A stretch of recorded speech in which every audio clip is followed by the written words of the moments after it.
Hello everyone, and thanks for tuning in to Prescott today. I'm Prescott Mayor Greg Mengarelli. We're here at the Prescott Police Station, and we're going to be talking to our new chief, Amy Bonney, in just a few moments. We're going to talk about lots of different developments here in the department. We have a new deputy chief. We're going to talk crime prevention, community outreach, and we're going to talk about the Pink Patch Project. So thanks for joining us. We have Prescott Police Chief Amy Bonney. Congratulations on your new appointment. Thank you, Mayor. I'm so happy to be here with you. How long have you been in this new seat? Oh, since the end of June. Okay. Yeah, Very June 28th. recent. Yeah. And how long have you been on the department? Just over 23 years. 23 years. 23 years. Okay. Yeah. You started very young. I was 7. Yeah, so. Probably not, but Probably not, no. 23 years, that's awesome. Yeah. Tell us a little bit about just your experience kind of coming up through the ranks, so to speak, and some of the different fun things you've done on the department. Oh, it's been such an incredible ride and just a great career. And I am very proud of one thing, and that's the fact that I was born and raised here in Prescott. Mm-hmm. And so when I started looking at law enforcement as a career, I knew Prescott was the only place I wanted to work. And thank goodness they were hiring at the time. I just graduated from NAU, and my very first adult job was working for Bob Bean out at York, at the time it was York RV. Mm-hmm. And so I was working for Bob Bean, and I saw an advertisement that the department was hiring. So I came on down and I got a job, and I haven't looked back since. So 23 years I've worked in patrol mostly. I spent probably about 12 years in patrol. I was promoted to sergeant, and I worked as a field training officer. I worked, one of the funnest things I did was as a crisis negotiator with our SWAT team. So I did that for over 10 years and all sorts of fun experiences there. And then I was promoted to lieutenant, where I had the opportunity to work with the Prescott Regional Communications Center. And I can't wait to talk to you about that a little bit later. So I did that. And then in 2016, I was promoted to the rank of deputy chief, and now here we are. So there's been lots of fun things in between now and then. You know, I worked on the bike squad, which was one of my favorite things that I ever did. Definitely the hardest training I've ever done, though. I'll tell you that. Well, you have to feel a lot of pride in being the chief here in your hometown, but also you went through a national search, you know, and I'm very proud of you. Not surprised that you came out as the best choice from that national search, but I think it gives you and our department and our community, a great sense of pride that our local hometown girl was the best choice from that national search. So great job. Thank you. Compliments. We're so proud to have you as our chief. So what's going on since June? You've been the deputy chief, but now kind of what has changed? What's new? What is your role, and how's it been going these last few months? Well, it's been really great. I mean, I'll tell you, serving as the interim chief since February, the day that I got the call that I had actually gotten the job was just cool. It was a great day. I got a call from our HR director, Joyce Lira, and I was sitting in my office down the hall, and I just closed the door and just kind of sat there, and I was like, okay. I said my prayers, I made some phone calls, and it has been 100 miles an hour ever since then. And so, I really wanted to get through the 4th of July and make sure we had all of that covered before I really anticipated and thought about what our next move would be. But the next obvious move was to select a deputy chief. And so, once I moved up, there were some holes. So we did that last month, and went through a process here internally and some interviews. And I'm so happy to announce, everybody's heard by now, that I selected John Brambilla to be the next deputy chief.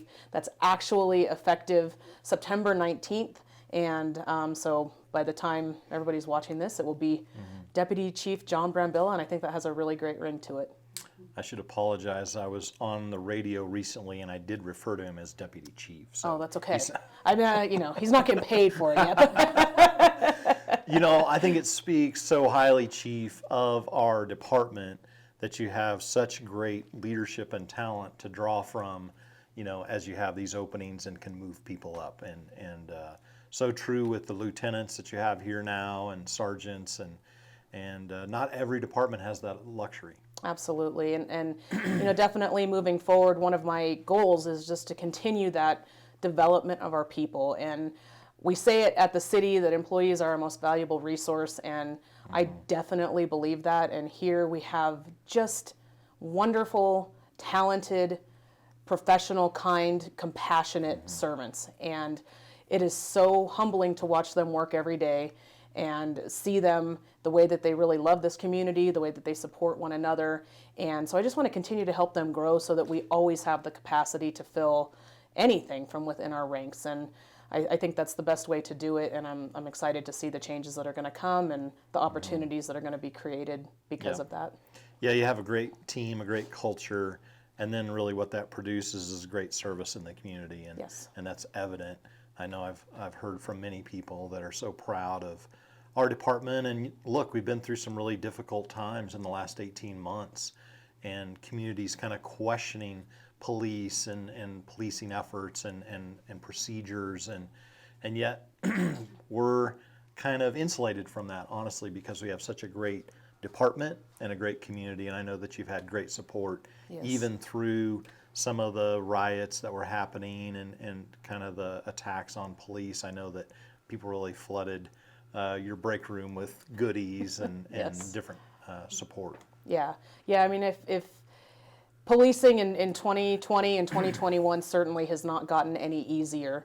And I say it frequently to people is if you're going to choose to take on this mantle of leadership and serve in this way, doing so in Prescott is absolutely the best place to do it. And you know that we have our challenges, and I am open to hearing from people when they have questions about maybe the way we do things or the way that something happened. And I think if we continue to engage in that dialogue and have difficult conversations when they need to be had, and really just have the courage to move forward together, I think we're going to be okay. And this community is fantastic. They support us. Yeah. Our elected and appointed leaders support us. We have, a great atmosphere, and I think that we're well situated to just continue to face whatever comes our way. Yeah, it's so good to know. Many people move here because Prescott's a safe place, and you guys play a big role in that because they just know that our crime is very low, and it's a place that they know that they'll be very comfortable and safe here in town. So thank you for that. Yes. Any surprises or anything catch you off guard as the new chief? Anything that you're like, whoa, I didn't see that coming? Well, it's so funny. I was just talking with somebody about this morning. So being born and raised here, I know a lot of people, and I do a lot of things. I'm kind of one of those people, if there's fun to be had or something to do, I'm usually there doing it. And so, between church or my gym where I work out or just different organizations, I know a lot of people. But what has really surprised me is that the same grocery stores that I've been to, going to, or the same restaurants or the same whatever, people I've never met before recognize me, and they're like, "Hey, Chief," and it really makes me realize I don't do my hair often enough. I go out thinking I'm going to run to the grocery store, and I didn't put on makeup, and people see me, and I'm like, well, I should have done something. I should have worn matching socks. But that's just funny, and they're all, so supportive and wonderful. So that's been kind of interesting getting used to. So I think that's it. But I think just that feeling. I mean, it really is a different feeling of responsibility. It's a good feeling, but it's different. Yeah. No being anonymous anymore. So, Chief, you guys had a real big milestone recently. You were in the council chambers just a number of weeks ago celebrating an accreditation, and man, it was really cool to hear from those folks from ALEAP, Yes. who were there testifying to what they saw and what they experienced through this process. But first, congratulations on accreditation, and just share with our viewers a little bit what this means, what was involved with it, and give them a little overview if you could. Okay. So we started looking at accreditation a few years ago and really just what it meant. And there had been in the law enforcement profession really one main accrediting body, and that's CALEA. And I have to say, I don't even know what CALEA stands for, but it's a big accrediting body that does things actually internationally. And when I looked at those standards and looked at the process, it just didn't seem to be a good fit for us. And we knew that the Arizona Association of Chiefs of Police was going to be working on something that was at a state level, so applicable for us here in the state, still maintaining those high standards that have been recognized as best practice across the country. And so the Arizona Association of Chiefs of Police did that through the Arizona Law Enforcement Accreditation Program. It's a lot of things to say. I like to just say ALEAP. Yeah. So they did that, and we began that process in July of 2020. And what I'm really proud of is that when you apply to begin your accrediting process, they give you 2 years to do that. And so we applied in July of 2020 and started working on it.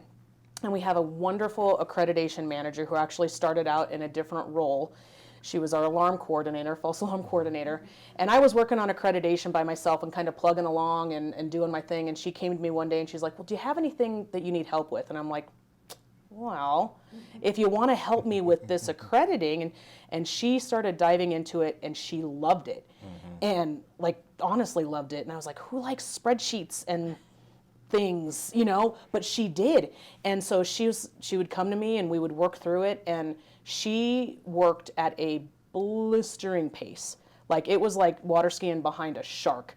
I was working with her, and she really kicked it into gear in January, and we were able to testify in front of the commission in July, and we were actually awarded our accreditation 364 days from the date that we applied. Oh, wow.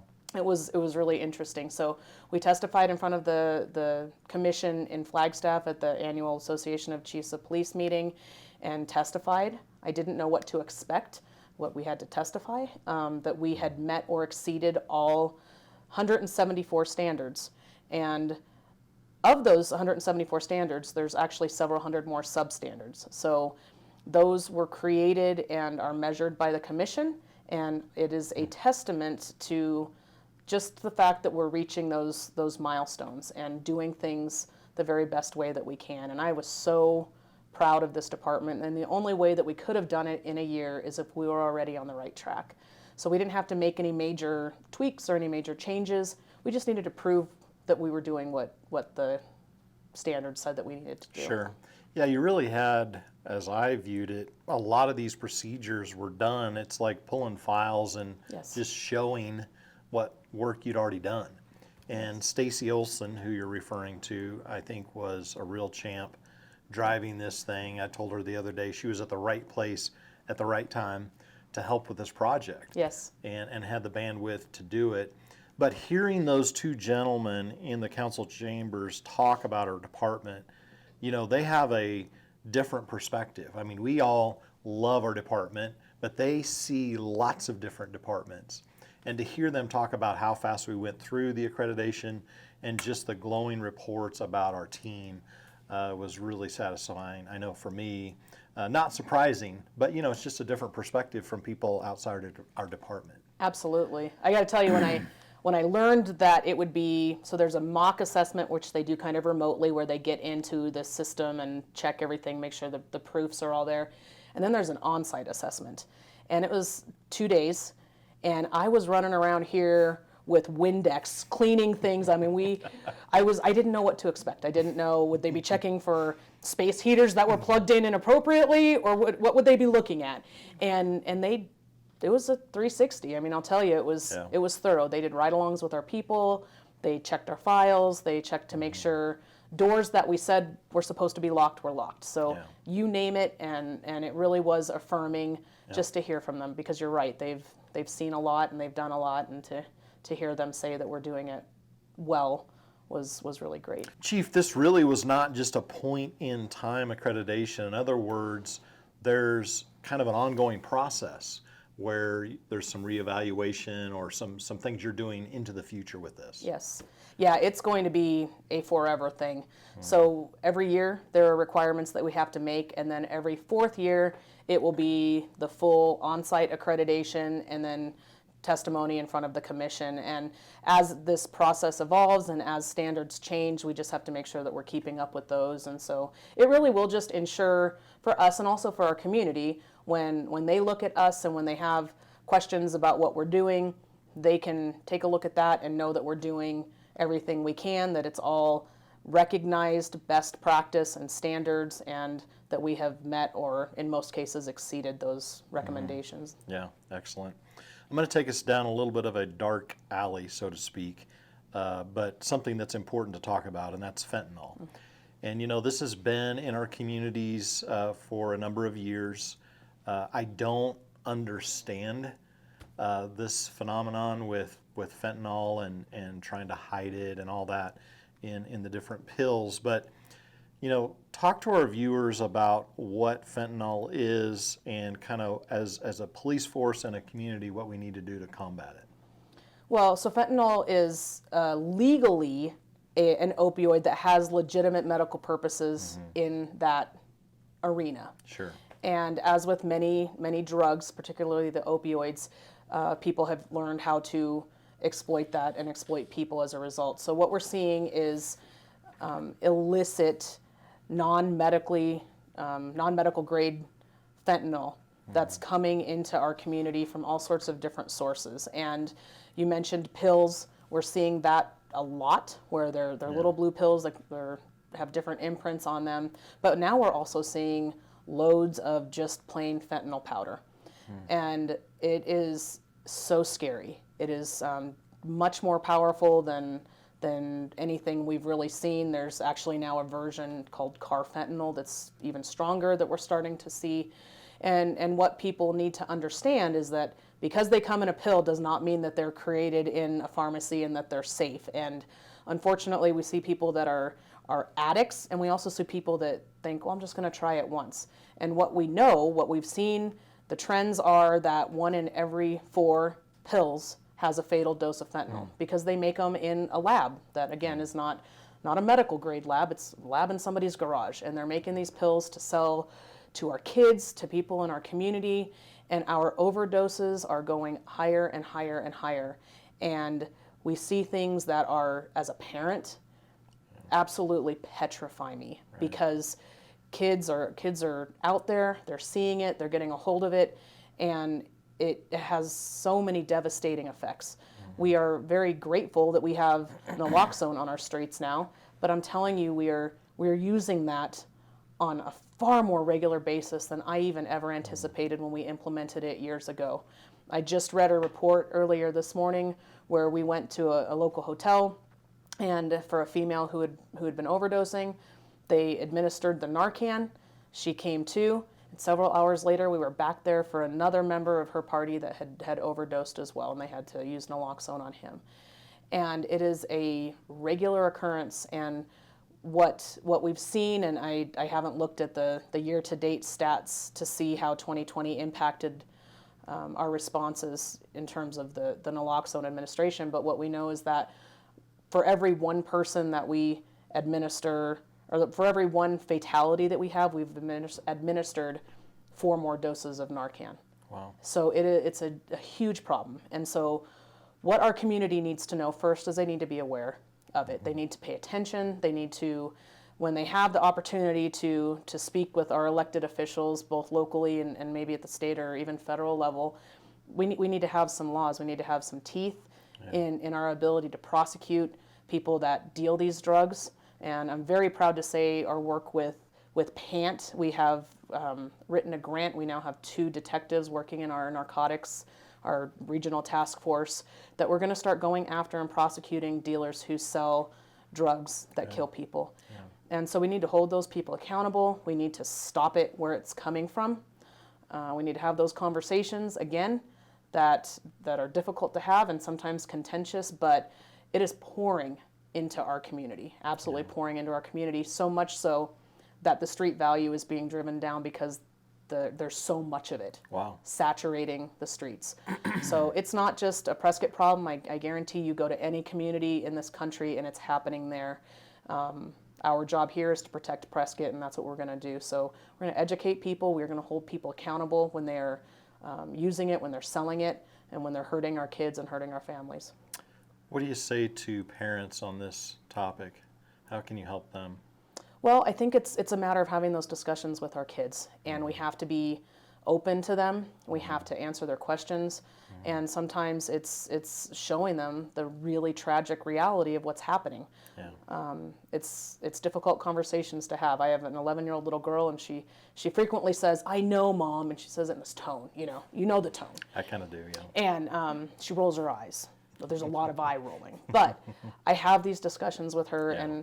and I just pray that maybe my words will sink in, and she'll second, have a second thought about something. And the world comes at them fast. Yep. And so that's why having a strong community is important, because as parents we can't do it all. We have to do it. It's a team sport. Yep. So having those conversations, getting our kids involved in church and sports and Right. service and you name it. Let's get them out there, keep them involved, and do our best to support one another and just have those conversations. Yeah, very good.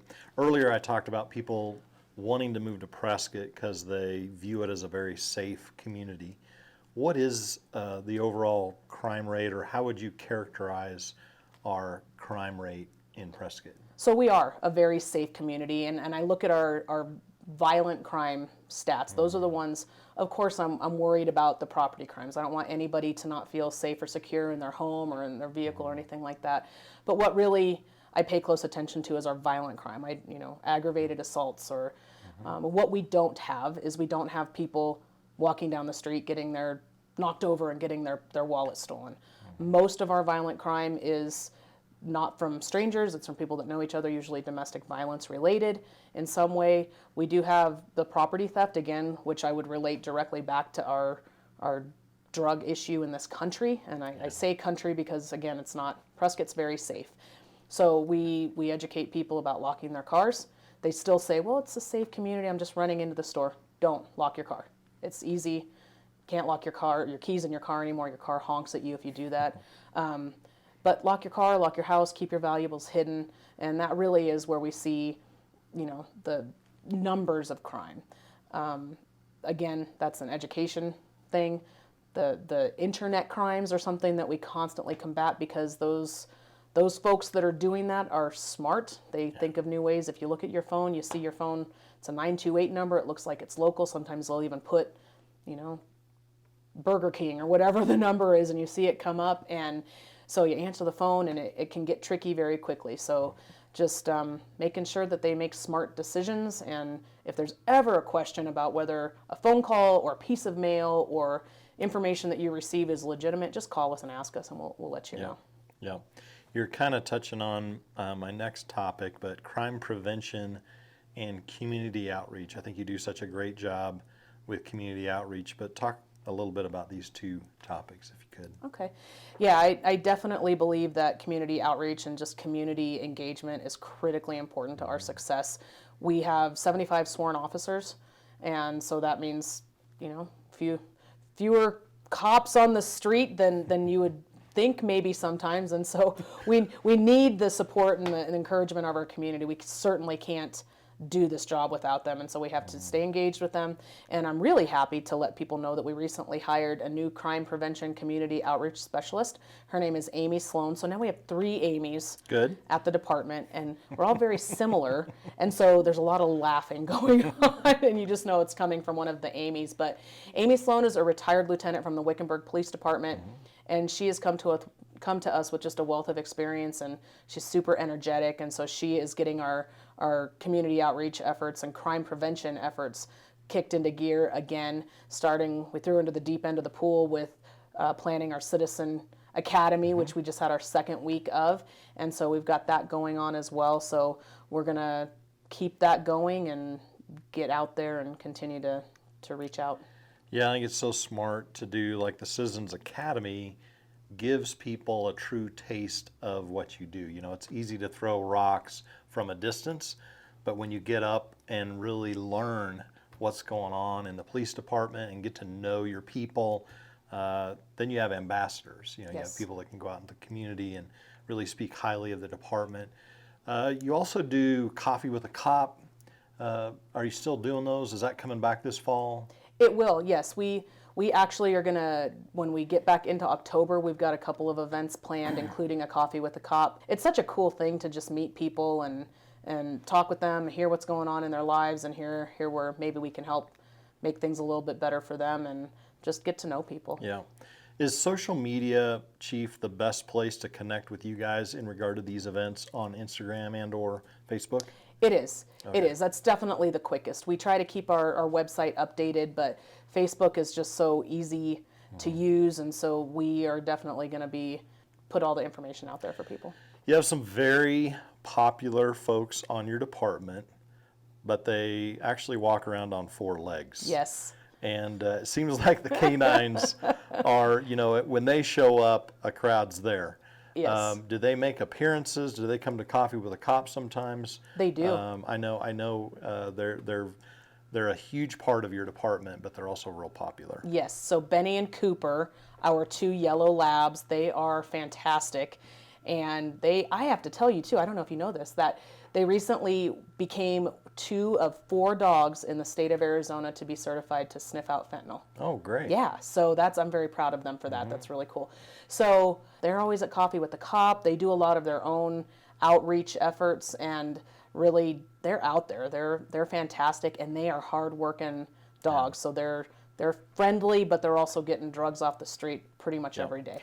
This is an area where the community's really stepped up, Chief, and supported the canine. I know that, the dog food is donated, and many times money shows up when you need a new canine, and, the community, and many times anonymously, Yes. is supporting the canine department, Yeah. if you will. So. Yeah, a vast majority of the funding that we need for those 2 dogs is donated. So as you mentioned, the food, Olson's and Paws and Claws donate the food for our canines and have. Olson's has always supported our program, and Paws and Claws has come in too, been very, very supportive by hosting events at their store, and just the community in general. You're right. So whether we needed a grant to purchase a dog or whether they need special equipment, there is always people that want to step up and support that program. Yeah, so great. Let's talk a little bit about body cams. We weren't on the cutting edge of doing this technology, which I actually thought was smart, because there's always glitches with technology. I know there was issues with storage and how to deal with all that, and so but has it been a year that you've had body cams? A little less than that? April. We just rolled them out in recently. April. Okay, yeah, it's recently. been pretty recent. So talk to the folks out there about body cams and how you use them, and has it been beneficial? And Yeah, and you're right. When they first came out, there was all sorts of issues, and really what we wanted to ensure is that there was not a false sense of security, I guess, and that there was a real understanding both on our part but also on our community's part about what a program like that would entail and what the benefits would be. Because a lot of times we see, well, let's just look at the body camera footage. The footage from a body camera is so valuable, but it's just another piece of information because it's from one person's perspective, right? So we need to make sure we have that understanding. And once we really felt like we were on solid ground for that, we went ahead and made that purchase. It was a big purchase. It was not a budgeted purchase. I'm very thankful for our council for approving that. And the reason that we did it came kind of on the heels of everything that we saw in the summer of 2020. We really recognized that probably sooner rather than later there would be a federal requirement to have body cams, and we were right. And so we went through that process of finding out which program would be best for us, and the one that we have is fantastic. It integrates with our in-car cameras and with the cameras that we have around here in our interview rooms or in our holding cells, and it really has proven to be great. It is fantastic evidence. It also is a great tool for officer safety, and it also helps us create that buzzword, right, of transparency, but it's an important word. But it helps us create some more transparency with our community. And what we find is that when people are involved in the police, in a police situation, a lot of times their emotions are really high. And sometimes they look back at it and like, well, I don't really know what happened, or maybe they have a complaint or something. And we say, well, come on in, let's look at the body cam footage, and they get that clarity. So that really helps when people want to see things. We can show it to them, and it really does help support our officers. And if we have an issue that we recognize needs to be addressed, it also helps us to address those issues. It's a great training tool. We use it frequently to train, and what did we do good and what could we do better. So it's been a fantastic program. I think it's just going to continue to grow. Somebody asked me the other day, do I have a body cam? And the answer is yes. So I felt it was important for all members of our command staff to have them, and we ask our officers to wear them. So when we're out and about doing cop-related stuff, we all wear them as well. Yeah, very good. Do you have the dash cam still on your cars, or how do those integrate with the body cams? We do. We still have cars, cameras in our cars, and actually in the next couple of months we're going to be transitioning from the current cameras that we have to the Axon product, which is what our body cams are. Mm-hmm. So they will all be talking to one another, and that will be really great. So we're a couple months out on the implementation of that and the installation of those cameras, but that will be done hopefully by the end of the year, maybe the first quarter of 2022. But either way, it'll just be an addition to the body cams and really create a seamless kind of ability for us to document everything that we're doing. Yeah, very good. There's a group out there called the Prescott Police Foundation. Can you tell us a little bit about that group and kind of how they interact with you guys? Yeah, so the foundation is a 501c3 that was founded, I'd say about 10 years ago, maybe. And their mission is just to support us and it's a completely independent group from us, but the work that they do supports us and unfunded needs of our department. So they have helped with everything from expansion of our gym that we have. It's really important for all of us to stay healthy. So expansion of our gym to purchasing things like guns that we might need that we didn't anticipate having to replace. So right now they're working on a big project where they're looking to fund some improvements to our canine training facility, which we really anticipate will be a regional asset, which again is great. We work in this community. There's no way any of us could do anything that we do alone. And so when we look to make big purchases or make improvements in our facilities or training, we definitely look at it as a regional asset. So they're a great group. They're online, and if you want to join them or help them out, certainly that information is available. Real quick, tell us about NARDA, Yeah. the Regional Training Academy. Yeah, Northern Arizona Regional Training Academy is an asset. Again, that word regional keeps coming up, but I think it's so important. So that was started in 1996 as a subsidiary or a part of Yavapai College, and for many years operated in Prescott Valley at that Panther Path location. Several years ago, they built a new building here on the Prescott campus and continue to train the very best way that we can. We, again, as with most things that we do in Yavapai County and the city, go above and beyond just the minimum requirements for police training in the state of Arizona.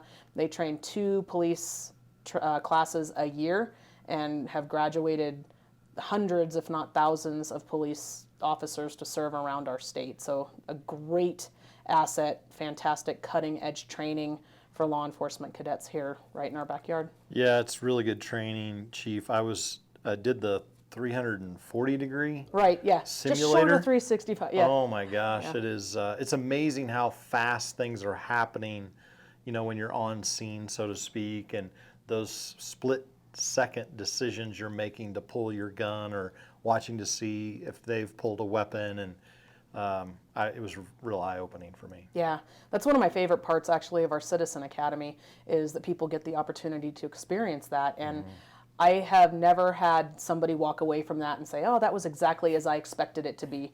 They all stand there and their hearts start to pound and they start sweating and they start having difficulty, they're like, oh, I have to make a decision, and it's scary. Yeah.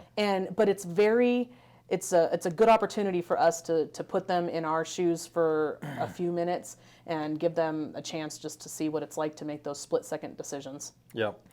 Next month, October, is Breast Cancer Awareness, and you guys do something really fun with that. Funny you should mention that. Well, look what I have here.